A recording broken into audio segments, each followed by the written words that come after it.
भारत की वित्त मंत्री निर्मला सीतारमण जी से कृपया प्रेस वार्ता में सारे पत्रकारों से उनको संबोधित करें। Namaskar. I'm in the Karyakarta of the party. I've come to speak on something which disturbs all our minds. The rape in Hoshiarpur,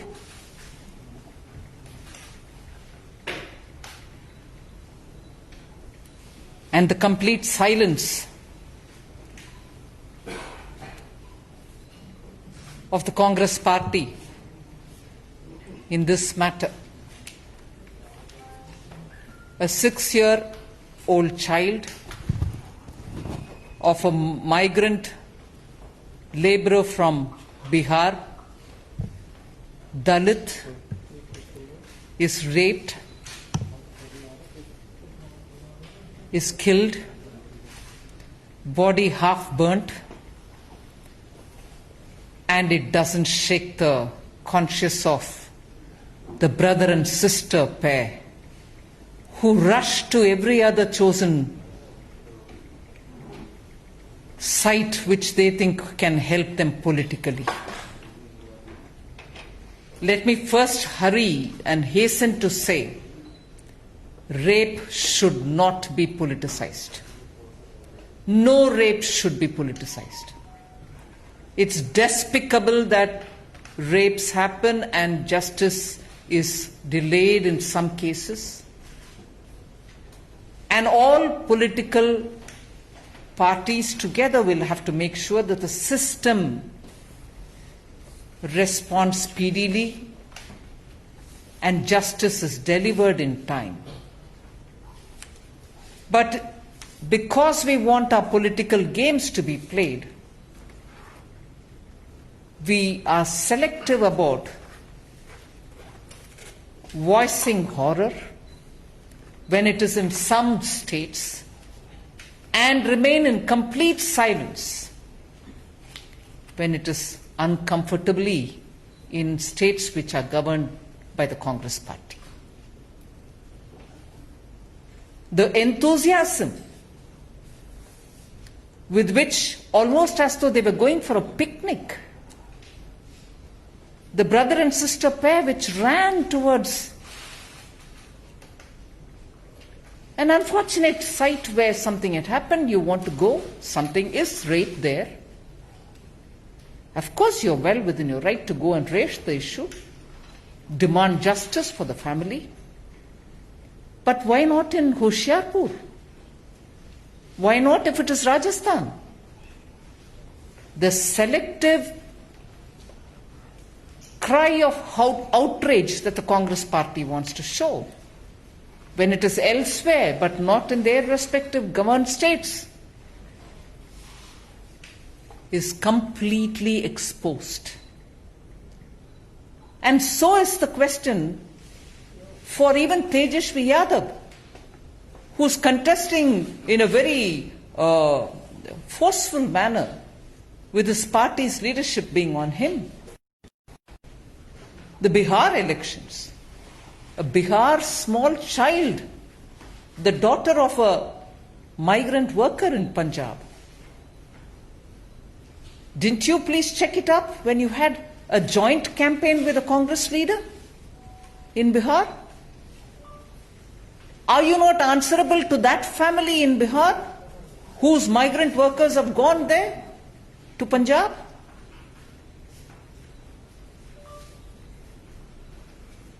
And of course, it doesn't help to say that when I was just looking at the details, there are allegations, at least there were allegations in 2008 against the brothers of the RJD in Delhi for eve teasing and, allegations of misbehavior with women. So it doesn't affect them. And of course, during the Jungle Raj in Bihar, we know what was the level of our law and order. Senior government officials' wives were misbehaved with.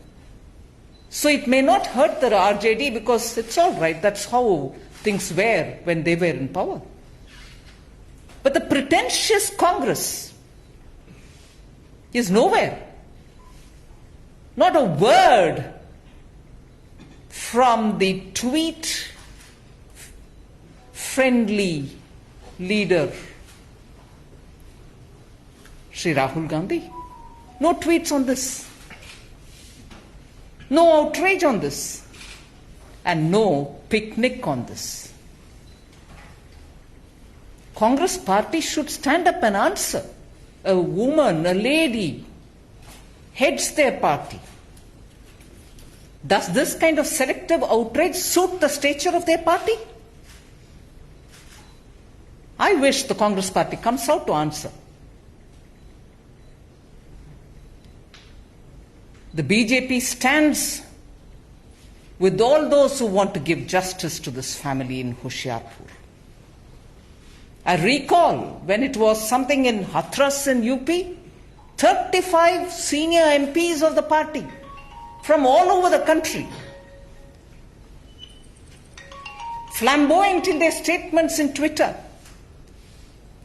were wanting to go marching to Hathras, asking for justice. Where are those 35 today? No sense of outrage? If it's a Bihari, Dalit child, because it is Punjab under Congress government?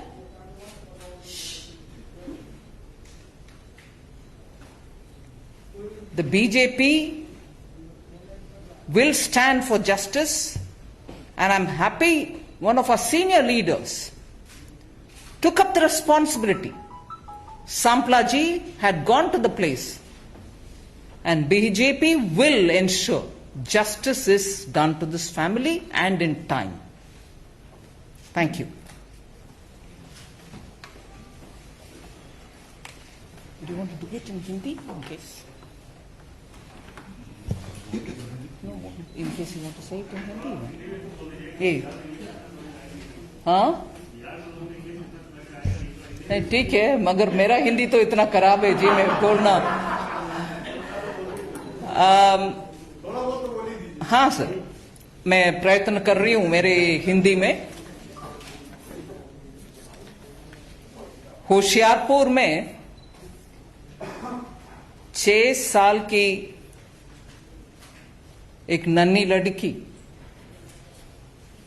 के ऊपर दुष्कर्म हुआ, उनको मारा गया और उनके लाश को जलाने का कोशिश भी हुआ। बिहार से पलायन होते हुए आए हुए एक लेबरर के, माइग्रेंट वर्कर के परिवार से ये बच्ची उनके काम खेती में कर रही थी। उनके परिवार खेती में काम करने वाले परिवार है, और दुष्कर्म के बाद लड़की तो मर गई। मगर आज भारतीय जनता पार्टी के इस पीठ से मैं कहना चाह रही हूं, कांग्रेस पार्टी की चुप्पी इस विषय के ऊपर एकदम दुखद है। आप रेप को पहले राजनीति से जोड़ना नहीं चाहिए। महिला का सुरक्षित रखने का जिम्मेदारी हम सबका है। राजनीति करना रेप के विषय में गलत है। मैं आज कांग्रेस पार्टी से पूछना चाहती हूं, क्या जहां आपकी सरकार नहीं है वहां अगर रेप होता है, उसके खिलाफ आप भाई बहन गाड़ी में बैठते हुए हंसी मजाक करते हुए पिकनिक में जाने जैसे आप प्रोटेस्ट करने के लिए जाएंगे? मगर होशियारपुर, क्योंकि उधर पंजाब की सरकार है, कांग्रेस की सरकार है, आप होशियारपुर के ऊपर एक भी बात नहीं बोलेंगे क्या?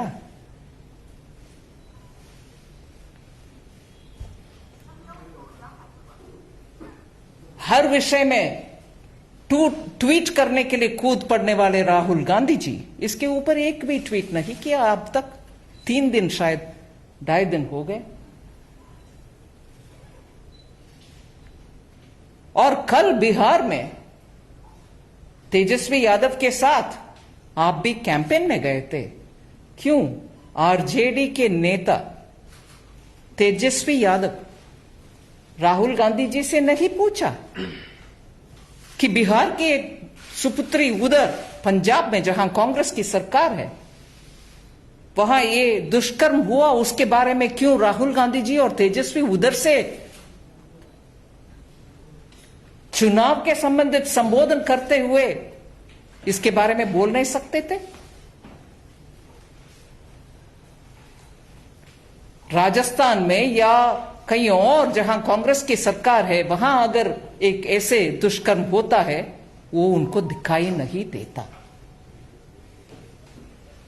उनके राजनीतिक रोटी सेंकने के लिए बीजेपी के सरकार जहां है वहां ढूंढ ढूंढ कर जाने वाले 35 कांग्रेस के एमपी, वरिष्ठ एमपी गण पूरे देश में से इकट्ठा होकर के गए हाथरस के ओर। आज होशियारपुर के रास्ते उनको दिखाई नहीं दे रहा। क्यों दिखाई नहीं दे रहा? कांग्रेस पार्टी अस्तित्व कंप्लीटली खो चुके हैं उनके। आज ऐसे राजनीति महिला के विषय में, महिला सुरक्षा के विषय में राजनीति करके उनके अस्तित्व ढूंढने वाले कांग्रेस को मैं याद दिलाना चाह रही हूं। बिहार के चुनाव में उनके साथ जो तेजस्वी यादव जी खड़े होकर के बात कर रहे थे, मैं इस विषय में न्यूज रिपोर्ट्स पढ़ने के समय मुझे दिखाई दिया 2008 में आरजेडी के दोनों भाई उनके ऊपर दिल्ली में छेड़छाड़ के एलिगेशंस भी थे। इसीलिए आरजेडी के नेतागण को बिहार के सुपुत्री के ऊपर क्यों याद और सम्मान मन में रहना चाहिए? बिल्कुल नहीं रहेगा। क्योंकि आरजेडी के जंगल राज के समय वरिष्ठ अधिकारीगण के श्रीमती, वाइफ्स ऑफ ऑफिसर्स, उनके भी बहुत सारे ऐसे दुष्कर्म का रिपोर्ट्स मीडिया में है। इसीलिए कांग्रेस पार्टी भी, आरजेडी भी आज बिहार के चुनाव में खड़े होकर के इस विषय को छेड़ना उनसे नहीं होगा। मैं इस संदर्भ में आपके सामने, आपके द्वारा ये कहना चाह रही हूं कि बीजेपी बिल्कुल इस परिवार को न्याय दिलाने के लिए उनके साथ खड़े होकर के लड़ेंगे और उनको समय पर न्याय दिलवाएंगे। राइट। धन्यवाद।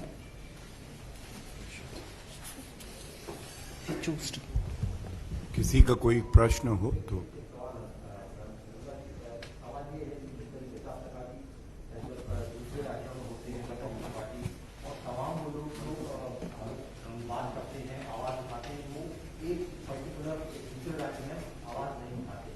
ऐसा एक और विषय है जो अभिव्यक्ति की आजादी की बात करते थे। रिपब्लिक मीडिया नेटवर्क के 1000 पत्रकारों का एफआईआर दर्ज है, कोई नहीं बोल रहा है। किस तरीके से देखते हैं, इतिहास में ऐसा कभी नहीं हुआ कि 1000 लोगों पर एफआईआर दर्ज कर दी गई। किस तरीके से देखते हैं महाराष्ट्र की सरकार को और मुंबई के पुलिस कमिश्नर की स्थापना? ये तो कांग्रेस की डीएनए ही है। कांग्रेस पार्टी इमरजेंसी के समय, आप सबको याद होगा, विपक्ष के पूरे नेतागण को और मीडिया को इतना सता करके उन सबको जेल भिजवाए। आपको याद भी होगा एक और इंग्लिश न्यूज़पेपर पूरे उनके फ्रंट पेज को ब्लैक करके कुछ और नहीं लिखा था, ये था कांग्रेस के इमरजेंसी टाइम के खुश शासन। उसी डीएनए में चलने वाले आज महाराष्ट्र के कांग्रेस के सरकार भी, कांग्रेस अलायंस वाले सरकार भी यही तो कर रहे हैं। और मैं इस संदर्भ में विषय बोलना चाह रही हूं,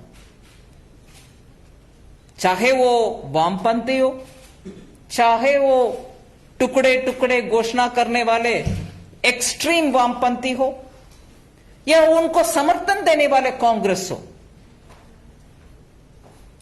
इसको जवाब दें जरूर कि इतने सारे अपशब्द माननीय प्रधानमंत्री जी के ऊपर बोलते आए हैं, माननीय गृह मंत्री जी के खिलाफ बोलते आए हैं, कहीं एक के खिलाफ कुछ एक्शन हुआ है क्या? नहीं। मगर उधर आप ही बोल रहे हैं मीडिया से 1000 लोग तक अरेस्ट करके बैठे हैं महाराष्ट्र में कांग्रेस के अलायंस वाले सरकार। मगर पूरे दुनिया में ये नेटवर्क जो चलती है वामपंथी और कांग्रेस का, भारत में फ्रीडम ऑफ एक्सप्रेशन के ऊपर बहुत दबाव है, क्योंकि इस सरकार एक बार जरा सच्चाई तो बाहर आए कि कौन सी सरकार के समय फ्रीडम ऑफ एक्सप्रेशन इतना दबाव में है। इमरजेंसी जैसे अभी जहां कांग्रेस के कुशासन है महाराष्ट्र, वहां हुआ है, ना कि कहीं और। मगर कंपैरिजन करते हैं, वो फ्रीडम ऑफ एक्सप्रेशन आज दिक्कत में है। कोई हमारे बीजेपी के सरकार जहां है वहां दिक्कत में कोई नहीं है। दिक्कत है तो कांग्रेस चलाने वाले सरकार जहां भी है वहां है दिक्कत। एक दूसरा इंसिडेंट भी आप शायद मुझे करेक्ट करिए, मैं गलत बोल रहा हूं तो, छत्तीसगढ़ में हुआ एक जर्नलिस्ट का पिटाई।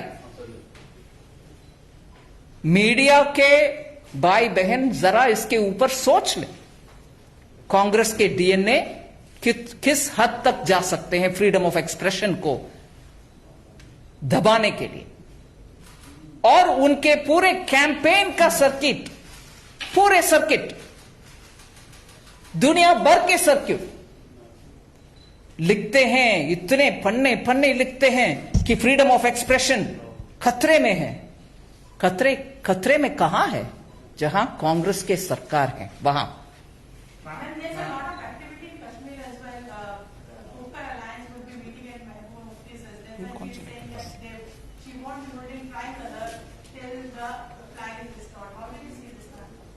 I would rather focus on today's Hoshiarpur incident, and there will always be a time when I can come and meet up. Just one by one, please, and one request: if you have any question on the issue that has been covered by Nirmala ji today, that would be appreciated. One small clarification, ma'am. When you speak about two brothers from RJD, basically you are referring to Tejasvi Yadav and Tej Pratap Yadav. Sorry?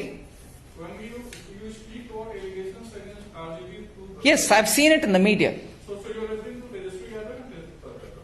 That's right. That is the media report which I have here, which is 2nd January 2008.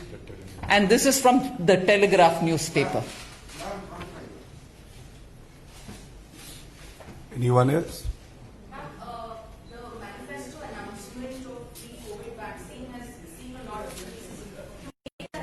To clarify, Yeah, but I'd like to concentrate on the Hoshiarpur thing. the Bihar elections and the RJD has released its manifesto today as well. So this has That's come fine. under a lot of scrutiny. There's no scrutiny on it. If there's no scrutiny, it is a manifesto announcement. A party can announce what it wants in terms of when it comes to power, what it would do. And that's exactly what it is announced. It is part of a manifesto promise. Every political party, when it releases its manifesto, does state what it wants to do for its state. Health is a state subject, and it can obviously pick up on things which it wants to do. So it's perfectly in order, I would think. Thank you. Thank you everyone for being here on such a short notice.